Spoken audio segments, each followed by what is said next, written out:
conference room stretched wide and cold like everything else the aliens built. Captain Jake Morrison stood near the back wall and watched the holographic display flicker with images of distant star systems. His uniform felt heavy on his shoulders.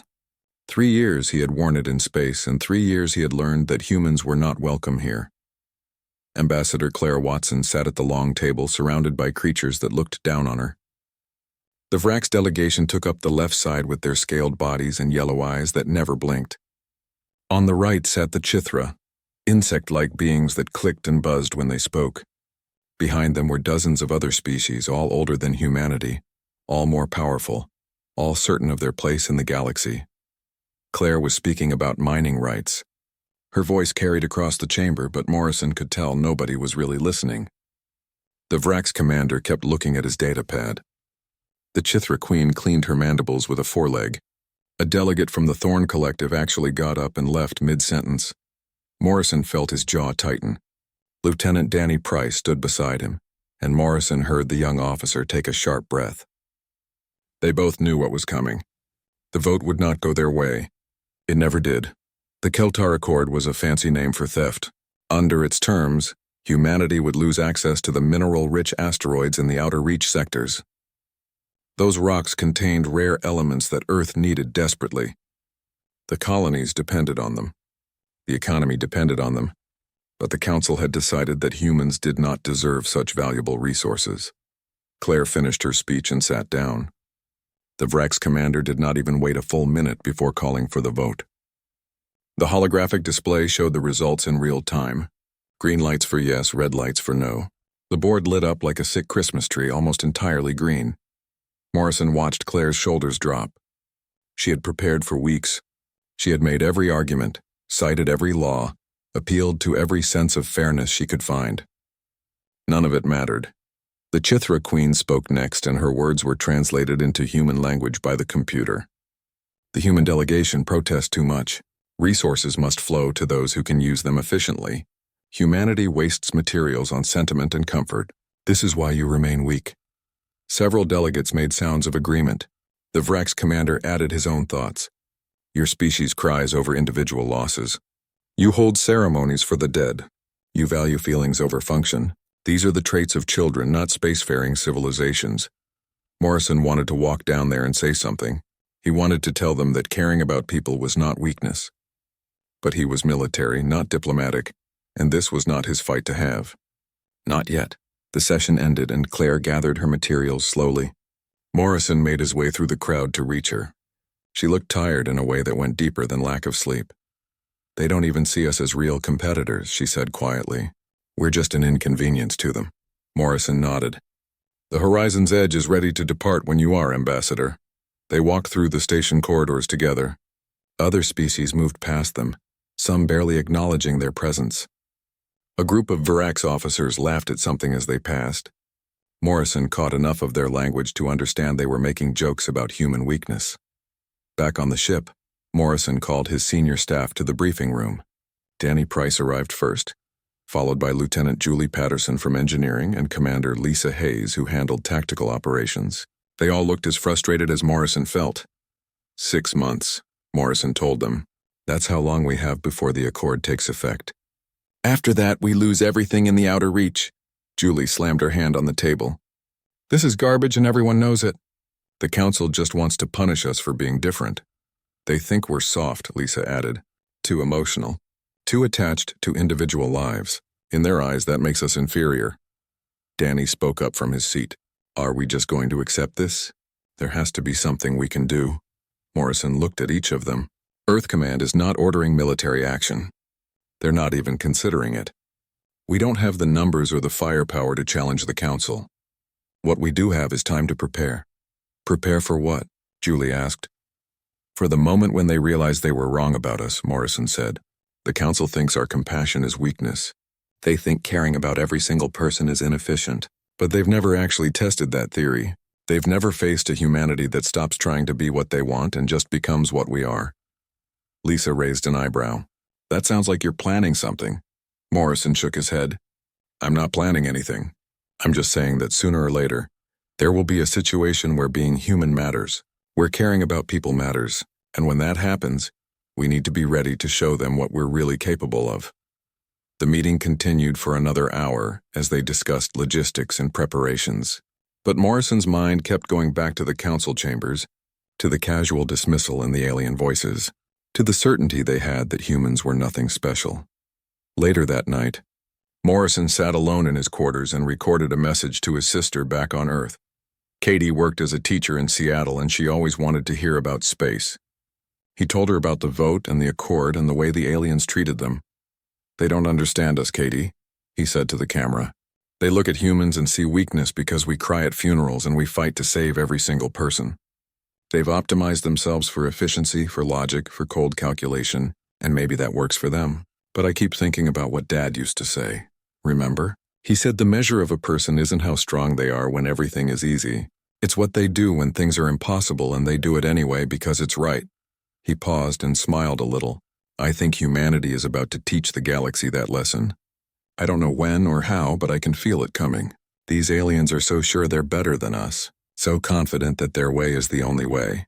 They're going to learn different. They're going to learn that sometimes the softest heart carries the strongest will." Morrison ended the recording and sent it off into the void. Outside his window, stars stretched in every direction. Somewhere out there among all those lights, humanity was preparing. Not for war, not for revenge, but for the day when being human would matter more than being powerful. That day was coming.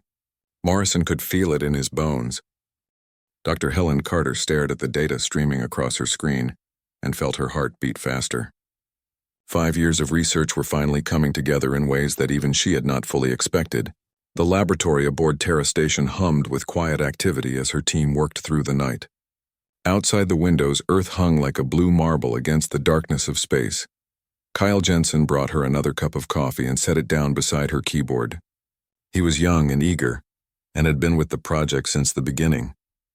"The latest simulation is ready," he said. Helen nodded and pulled up the holographic display.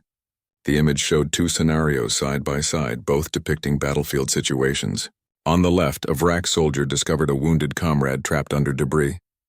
The simulation tracked the soldier's vital signs, decision-making processes, and neural activity. The Vraks assessed the situation in 2.3 seconds, determined the injured soldier had a 12% chance of survival, and moved on to complete the mission objective. The simulation labeled this as optimal behavior, maximum efficiency, logical resource allocation. On the right side, the same scenario played out with human soldiers. A medic named Joey found his friend pinned under wreckage during a colony defense drill. The medic's vital signs spiked immediately. Heart rate jumped to 140 beats per minute. Adrenaline flooded his system. But instead of moving on, Joey stayed. He called for help. He tried 3 different extraction techniques. He exhausted every option in his medical kit. When nothing worked and his friend died anyway, Joey sat there holding his hand until the end. The simulation labeled this as inefficient behavior, wasted time, emotional compromise of mission effectiveness. But Helen had programmed the simulation to track something the other species never measured. She watched as the data showed cascading effects through Joey's neural chemistry. Oxytocin levels surged. Vasopressin bonded him more deeply to his unit. Endorphins created a pain-blocking effect that would let him push harder later. Most importantly, every other soldier who witnessed his choice showed increased loyalty markers and willingness to take risks for the group. "Run it again," Helen said, "but this time extend the timeline to show long-term unit cohesion." Kyle entered the parameters and started the simulation over. This time the data tracked both units over months of operations. The Vrak's unit maintained steady efficiency ratings. Soldiers were replaced when injured or killed, and the unit continued functioning at optimal levels. But there was no improvement, no innovation, no exceptional performance beyond baseline expectations. The human unit showed something completely different. After Joey's choice to stay with his dying friend, the entire unit's performance metrics climbed. They took more risks to protect each other. They solved problems more creatively when teammates were in danger. They pushed past normal physical limits when someone needed help.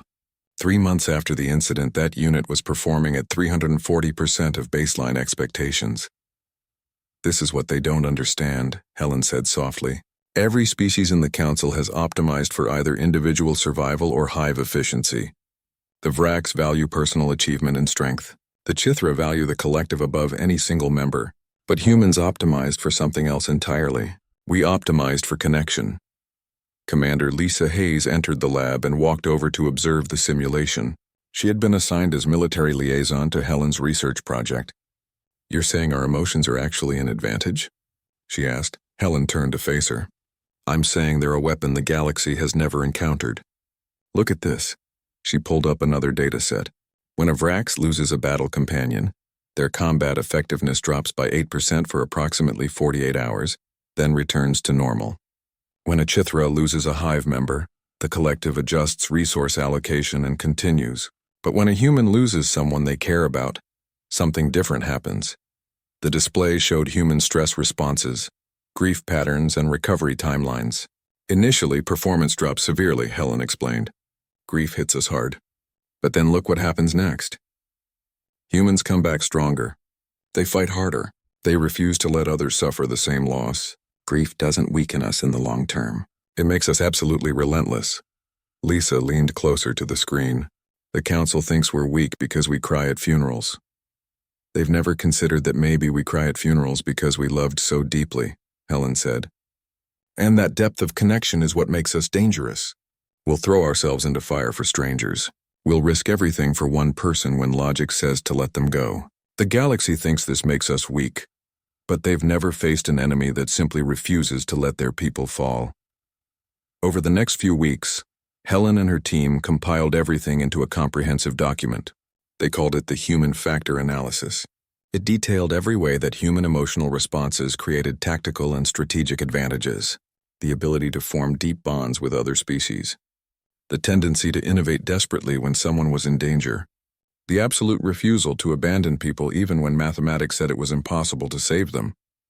The document was classified at first. Earth Command reviewed it carefully. Some generals wanted to keep it secret, to use it as a strategic advantage, but Admiral Stephen Cooper made the final call. "Send it to every human ship and colony," he ordered. "Our people need to know this. They need to understand that being human isn't something to apologize for." Helen watched as the document spread across human space. She received messages from captains and colonists, from soldiers and scientists. They all said versions of the same thing. For years they had tried to be more like the other species, colder, more logical, more efficient. They had hidden their tears and suppressed their compassion because the galaxy told them it was weakness. Now they knew different. Kyle found Helen in the observation deck one evening. Earth rotated slowly below them, city lights twinkling across the dark side. "Do you think it will matter?" he asked. "I mean, we know we're not weak now, but will the council ever see it?" Helen considered the question. "They'll see it when they need us," she said. "Right now, they're comfortable in their certainty. They know how the galaxy works. They understand strength and weakness in terms they've used for thousands of years. But eventually, there will be a situation that doesn't fit their understanding, a crisis where logic and efficiency aren't enough. And in that moment, they'll see what humans really are." She turned to look at Kyle. "We're the species that cries at funerals and still shows up the next day to rebuild. We're the ones who'll risk everything for strangers because somewhere, someone loves them. The galaxy hasn't needed that yet, but they will. And when they do, every human out there will know exactly who they are and what they're capable of." The human factor analysis changed something fundamental in human space. Ships started operating differently. Captains made decisions based not on matching alien efficiency, but on human values. Colonies organized around connection rather than optimization. And slowly, quietly, humanity stopped trying to be what the galaxy wanted and started being what they actually were. Nobody knew it yet, but this shift would matter. It would matter more than anyone could have guessed. Because somewhere in the darkness between stars, a crisis was building. A situation where all the galaxy's logic and efficiency would fail, and only the species that refused to give up on anyone would have the answer. Helen couldn't see the future, but she felt it coming. She felt it in the way human crews bonded more tightly, in the way colonists looked out for each other with renewed purpose, in the way every person who read that document stood a little straighter and stopped apologizing for caring. The galaxy had dismissed humanity as weak and soft and overly emotional. They were about to learn what those emotions could accomplish when they were finally unleashed without shame or hesitation. They were about to learn that compassion, real compassion, was the most powerful force in the universe, and the lesson would change everything. The alert came through at 0400 hours and Captain Jake Morrison was awake instantly. His console lit up with emergency broadcasts from 6 different channels, all saying the same terrible thing. Callisto Prime was dying. The binary star system had been stable for centuries, but something had gone wrong. A massive solar flare erupted from the larger star and struck the smaller one, triggering a cascade reaction. Now radiation and electromagnetic pulses were tearing through the orbital platforms that housed over 30,000 colonists from 7 different species. Morrison pulled up the tactical display and felt his stomach drop. The platforms were already losing structural integrity. Gravity anchors were failing. Life support was flickering on and off. The projections showed 14 hours before the platforms would fall into the planet's gravity well and burn up on entry. The Galactic Council convened an emergency session within the hour. Morrison watched the transmission from the bridge of the horizon's edge. The Vrax commander presented his analysis with cold precision. Current rescue capacity across all available ships in the sector could evacuate approximately 8,000 individuals. The rest were acceptable losses. The Chithra Queen agreed. Resources should be allocated to saving the most valuable personnel: scientists, engineers, government officials. The others, the maintenance workers and families and elderly, were regrettable but expendable. Morrison looked around his bridge. Lieutenant Danny Price sat at navigation with his jaw clenched tight. Julie Patterson monitored the engineering console and her hands were trembling. Commander Lisa Hayes stood beside Morrison's chair and she was shaking her head slowly. Acceptable losses, Lisa said quietly. They're writing off 22,000 people like it's a math problem. Morrison pulled up a star chart and counted the ships. 12 human vessels were within range of Callisto Prime. The Horizon's Edge, the colony transport New Dawn, the medical ship Mercy Light, and 9 others. Standard capacity, they could carry maybe 3,000 people total. But Morrison was thinking about the human factor analysis. He was thinking about what Dr. Helen Carter had proven. He was thinking about what humans could do when they stopped trying to be efficient and just became who they were. Send encrypted transmission to all human ships in range, Morrison said. Operation Shepherd. Danny turned from his console. Sir, that's not an approved protocol. I know, Morrison said. I'm making it one right now. Tell them Operation Shepherd means we save everyone or we die trying. No acceptable losses, no calculations about who deserves rescue. Everyone comes home. The responses came back within minutes. Every human captain agreed without hesitation. Commander Greg Palmer of the New Dawn sent a 3-word reply that made Morrison smile, despite the situation. Already stripping down, Palmer said. Morrison turned to his crew. Julie, I need you to reconfigure this ship. Empty the cargo holds. Convert every personal quarter to standing room shelter. Reduce life support to minimum sustainable levels. Cut every safety margin down to theoretical limits. Julie's eyes went wide. Captain, that's insane. We'll be operating beyond every regulation in the book. I know, Morrison said. Do it anyway. Across the human fleet, 12 ships began transforming themselves. Cargo holds ejected their contents into space. Weapon systems were powered down to redirect energy to life support. Personal belongings, furniture, comfort items, everything that took up space went out the airlock. Commander Palmer took it furthest. Morrison watched through shared video feeds as the New Dawn ejected its entire armory, hundreds of weapons floating away into the void. Then half the fuel reserves went next, calculated down to the exact minimum needed for the rescue runs. Palmer even ordered the officers' quarters stripped and converted. If we can't save them all, we don't deserve the comfort, Palmer said when Morrison questioned the decision. The other species watched with confusion that turned to disbelief. The Vrax called it suicidal. They ran probability models and showed that pushing ships beyond safety limits would likely result in human casualties. The Chithra calculated that the human approach was 73% less efficient than prioritizing high-value rescues. But humans weren't thinking about efficiency.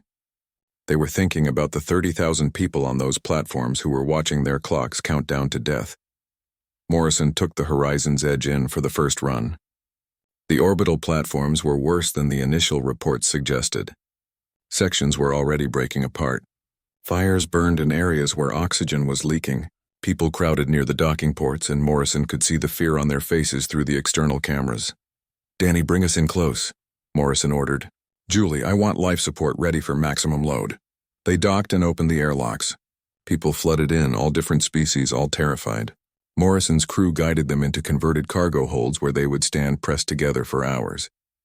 A Vrax family, a Chithra cluster, a group of thorn workers, all mixing together in spaces designed for freight. Julie monitored the atmospheric mix, constantly adjusting to accommodate different species breathing the same recycled air. "We're at maximum capacity, Captain," she reported after 30 minutes. Morrison looked at the platform. There were still 200 people waiting. "Make room for them." "Sir, I don't know how—" "Make room," Morrison said. "We're not leaving anyone." Julie worked her console like it was a musical instrument. She found space that didn't exist, adjusted oxygen levels by fractions of a percent, redistributed power from systems that could spare it. Somehow, impossibly, they fit everyone. The Horizon's Edge pulled away from the platform with 3 times its normal passenger capacity. The ship groaned under the strain. Warning alarms sounded from a dozen systems, but they made it back to the safe zone and started offloading people to the rescue stations. Then they turned around and went back for more. Over and over, the human ships made their runs. Each time they pushed harder, packed tighter, cut margins closer. The Mercy Light, designed as a hospital ship, converted operating rooms into shelters. Captain Jenny Cole made 7 trips in 6 hours, each time swearing she couldn't fit one more person and each time finding a way. Danny Price became a legend during those hours. He navigated through debris fields that should have been impossible, threading the Horizon's Edge through gaps measured in meters while carrying 10 times their normal mass. His hands never shook even when proximity alarms screamed and pieces of destroyed platform scraped against the hull. On one run, they encountered a section of platform that had separated early. 50 people trapped on a piece of metal spinning slowly toward the planet. The Vrax rescue coordinator told Morrison to leave them. The spin made docking impossible. The math didn't work. Morrison looked at Danny. "Can you match that spin?" Danny studied the trajectory for exactly 5 seconds. "I can try. That's all I need to hear." The Horizon's Edge spun with the debris, matching rotation in a maneuver that violated every safety protocol. They docked for 90 seconds, just long enough for those 50 people to scramble aboard, then broke away before the platform's gravity well could trap them. Lisa came to stand beside Morrison as they made their 8th run. "The other species are calling this reckless," she said. "Let them," Morrison replied. "We're not here to impress them. We're here to save people." On the platforms, human volunteers worked alongside the alien colonists. Nurse Amy Foster held the hand of a young Chithra child who had been separated from its hive cluster. The insectoid couldn't understand her words, but Amy spoke softly anyway, her tone carrying the comfort that transcended species. When a Vrax elder collapsed with cardiac distress, Dr. Paul Gardner refused to move to the next patient until the Vrax was stabilized. Dozens of people waited, but Paul stayed focused on the one life in front of him. "Every life has equal value," he said later. "Not because it's logical, but because the moment we start choosing, we lose what makes us human." The final platform was the worst. It had lost primary power and was tumbling. Morrison brought the Horizon's Edge in for what he knew would be the last possible run. The ship was already damaged, systems failing, but sensors showed 15 more life signs trapped in a damaged section. He didn't hesitate. Neither did his crew. They docked one last time and pulled those final 15 survivors aboard. The Horizon's Edge limped away with hull breaches on 3 decks, life support at 140% capacity, and every alarm screaming. But they made it. Commander Palmer's New Dawn suffered worse. The ship took radiation damage on its final run, and 3 sections lost atmosphere. 6 crew members died making emergency repairs in hostile conditions. Palmer himself spent 2 hours in a radiation-saturated compartment, fixing a critical junction that would have killed everyone if it failed. When it was over, when the last person was pulled from the last platform, Morrison sat in his captain's chair and pulled up the numbers. 31,412 individuals saved. Every single person who had been on those platforms survived. 2 human ships were permanently damaged beyond repair. Hundreds of crew members suffered injuries from the extreme conditions. 6 people had died, but not a single human suggested it wasn't worth it. Morrison recorded his report to Earth Command. His voice was rough from exhaustion but steady. "Mission complete," he said. Everyone came home. The rescue stations orbiting Callisto Prime, filled with survivors and the reality of what humanity had accomplished, began to sink in. Captain Jake Morrison walked through the converted cargo hold of the Horizon's Edge and saw faces from 7 different species. They were exhausted and scared but alive, every single one of them alive. A Vrax warrior approached Morrison with slow, careful steps. His scales were scorched from fire damage and one arm hung useless at his side. "Human captain," the Vrax said in halting English. "I watched your species work. I watched you risk your ships for people you did not know. For people who have called you weak." Morrison met the warrior's yellow eyes. "We didn't do it for gratitude. We did it because it was right." The Vrax was silent for a long moment. "I have served in the military for 30 cycles. I have been taught that strength is everything. That sentiment is weakness. But I watched your Lieutenant Price navigate through debris that should have killed us all. I watched him shake with exhaustion and still make one more run. This is not weakness," Morrison nodded slowly. "No, it's not." In the medical bay, Dr. Paul Gardner worked on his 19th patient without rest. His hands moved with practiced precision as he treated a Chithra worker who had suffered severe burns. The insectoid made clicking sounds of pain, and Paul spoke softly while he worked. His voice a constant, gentle presence even though his patient couldn't understand the words. Nurse Amy Foster assisted him, her own exhaustion evident in the dark circles under her eyes. She had been awake for 22 hours straight, but when a young Thorn colonist started crying in fear, Amy left her station to sit with the child. She held the small alien close and hummed a lullaby her own mother had sung to her years ago on Earth. Commander Lisa Hayes found them there. "Amy, you need to rest." Amy looked up with red-rimmed eyes. "In a minute." "She's scared and her parents are being treated in the other bay. Someone needs to stay with her." Lisa started to argue but stopped. This was what they did. This was what made them human. She nodded and moved on to check other sections. The reports started coming in from the other human ships. Commander Greg Palmer's New Dawn had suffered catastrophic damage. 3 sections were completely destroyed, and 6 crew members had died trying to save the ship's life support systems. Palmer himself was in critical condition from radiation exposure, but he had refused treatment until every survivor was evacuated from his ship. Jenny Cole of the Mercy Light sent a message that her ship's medical facilities were overwhelmed. They had saved 1,200 people but had only equipment for 300. She wasn't complaining, just stating facts. Her crew was improvising, using emergency supplies meant for minor injuries to perform major surgeries. They were saving lives with creativity and determination instead of proper resources. Morrison gathered his senior staff in what used to be the conference room, but was now another shelter space. They met in a corridor instead, standing because there was nowhere to sit. "The council wants a full report," Morrison told them. "They want to know how we did it." Danny Price leaned against the wall. He looked half dead from exhaustion, but his voice was steady. "How do we explain it? How do we tell them we just decided that math didn't matter?" "We tell them the truth," Julie Patterson said. "We tell them that we're human and humans don't leave people behind. Even when it's impossible, especially when it's impossible." Lisa crossed her arms. "The Vrax are already analyzing our approach. They've requested copies of our flight data, our life support modifications, everything. They want to understand how we exceeded our capacity limits." Morrison considered this. "Give them everything they want. Let them study it. Maybe they'll learn something. Or maybe they'll just find new reasons to call us reckless," Danny said.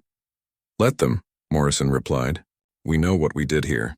We know what it cost and we know what it saved. That's enough." In the days that followed, the human ships began the slow process of recovery. The Horizon's Edge needed extensive repairs. The New Dawn would never fly again. But the survivors were safe, and that was all that mattered to the humans who had risked everything. Morrison visited Commander Palmer in the medical station. Palmer lay in a hospital bed surrounded by monitoring equipment. His skin had a gray tone from the radiation damage, but his eyes were clear and focused.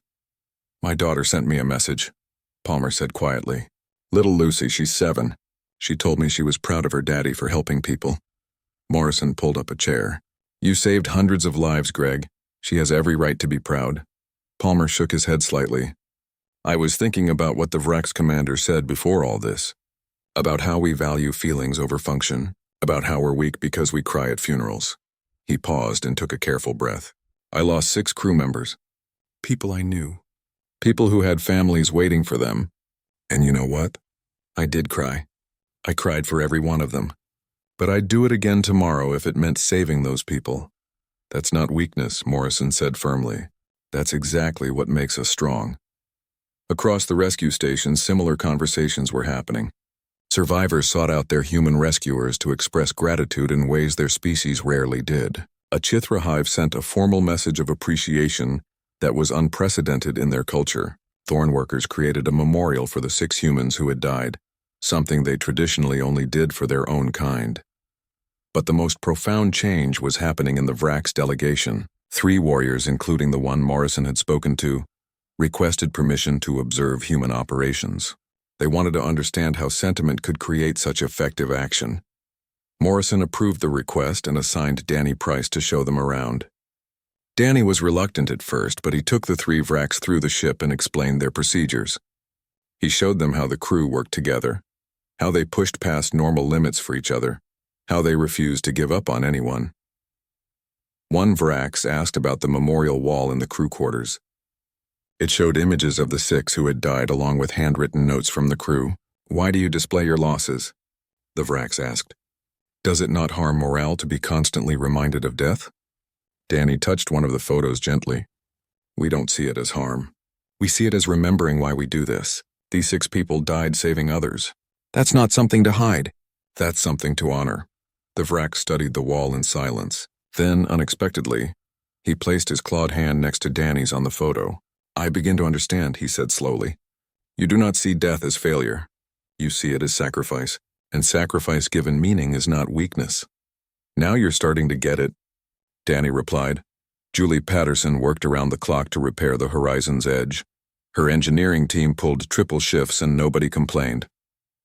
When Morrison ordered them to rest, they refused. The ship saved us, Julie told him. She held together when she had no right to. We owe her. That attitude, that connection even to their vessel was pure human. The other species maintained their ships with efficiency. Humans loved their ships like they were alive. Lisa Hayes coordinated with Earth Command about what would happen next. The official response was carefully diplomatic, but the underlying message was clear. Humanity had proven something at Callisto Prime. They had shown the galaxy that compassion was not weakness, that caring about every life could produce results that cold logic never could. The Keltar Accord was suddenly being reconsidered. Several council members were calling for emergency sessions to discuss it. The humans had saved thousands of aliens without hesitation, without calculation of political benefit. They had simply done it because people needed saving. Morrison received a private message from Ambassador Claire Watson. She was crying in the video, tears of exhaustion and relief and pride. You did it, Jake, she said. You showed them. You showed them all what we really are. Morrison recorded his response carefully. We're not heroes, Claire. We're just humans. We did what any human would do. We saw people in danger, and we refused to accept that we couldn't save them. That's not special. That's just us. But it was special to the galaxy that had forgotten how to value individual lives. It was revolutionary to species that had optimized empathy out of their nature in favor of efficiency. The humans had reminded them that there was more than one kind of strength. As the Horizon's Edge prepared to leave the rescue zone, Morrison stood on his damaged bridge and looked at his crew. They were exhausted, injured, traumatized by what they had endured, but they stood tall. They had lost friends and pushed themselves past every limit, and they would do it again without hesitation because that was what humans did. Set course for home, Morrison ordered. Let's go back and tell Earth what happened here. Danny brought the engines online with a shudder that ran through the entire ship. The Horizon's Edge limped toward the jump point, battered but unbroken. Behind them, 31,000 survivors owed their lives to the species the galaxy had called weak. Ahead of them, a future where humanity would never again apologize for caring too much. Over the following months, humanity's role in the galaxy shifted fundamentally. Captain Jake Morrison found himself teaching rescue operations to young Vrax officers at the new training center on Terra Station. The first class was awkward. The Vrak struggled to understand why humans made the choices they did. One officer raised a claw during a session. "Commander Morrison, I have reviewed the Callisto Prime operation extensively. When you match spin with that debris section to save 50 people, you risked your entire ship and crew. The mathematics indicate this was an unacceptable risk for such a small number of rescues." Morrison smiled the same way he had months ago when asked a similar question. "In that moment, I wasn't thinking about mathematics. I was thinking about 50 people who were going to die if we didn't try. I was thinking about Lieutenant Price at navigation and how I trusted him completely. I was thinking that if we didn't at least try, I couldn't look at myself in the mirror anymore. But what if you had failed?" The Vraks pressed. "What if your entire crew had died for those 50 people?" Morrison considered this carefully. "Then we would have died trying to save them, and that would have been a worthy way to go. You see, we don't measure success just by survival. We measure it by whether we stayed true to who we are. Humans who abandon people to save themselves might survive, but they lose something more important than life. They lose their humanity." The Vraks officer was quiet for a long moment. "This is a very different philosophy than I was taught." "I know," Morrison said. "But you saw it work at Callisto Prime. You saw what humans can accomplish when we stop apologizing for caring. Maybe there's more than one kind of strength in this galaxy." Dr. Helen Carter gave lectures across multiple worlds, explaining the science behind human emotional responses. She showed how grief, love, compassion, and determination created measurable effects that enhanced performance in crisis situations. Some species remained skeptical, but many were genuinely interested. Ambassador Claire Watson represented Earth in council sessions that felt completely different than before. The other species still didn't always agree with human positions, but they listened now. They respected humanity in a way they never had. The species that cried at funerals had taught the galaxy its most important lesson. One evening, Morrison recorded another message to his sister Katie back on Earth. "You asked me once what makes us special," he told the camera. "I think I finally have an answer. We're the species that refuses to give up on anyone. We're the ones who cry at funerals and still show up the next day to rebuild. We're the people who'll risk everything for strangers because somewhere, someone loves them." The galaxy spent 3,000 years believing that made us weak. But they're starting to learn different. He paused and looked out at the stars beyond his window. They're learning that true strength isn't about who you can defeat. It's about who you refuse to leave behind. It's about pushing past impossible because giving up isn't in our nature. They're learning that compassion, real compassion, is the most powerful force in the universe, and that's the gift humanity brings to the stars. Morrison ended the recording and sent it off. Tomorrow he would teach another class of alien officers about rescue operations. Next week there would be more council sessions where human voices would be heard and respected. The work of changing the galaxy would continue day by day, one act of compassion at a time. But tonight, Morrison allowed himself a moment of pride. Pride in his crew who had pushed past every limit. Pride in the 6 who had given their lives. Pride in every human who had stopped apologizing for caring and had shown the galaxy what they were truly capable of. The softest farewell, a gentle word in the darkness, a hand held in someone's final moments, had delivered the galaxy's loudest lesson, and across 10,000 worlds and 1,000,000 ships the message was finally being heard. Humanity had arrived among the stars not to conquer but to remind the universe of something it had forgotten, that every life mattered, that no one should be left behind. That love and compassion were not weaknesses but the foundation of real strength. The galaxy would never be the same, and neither would humanity, now confident in who they were and what they brought to the infinite darkness between stars.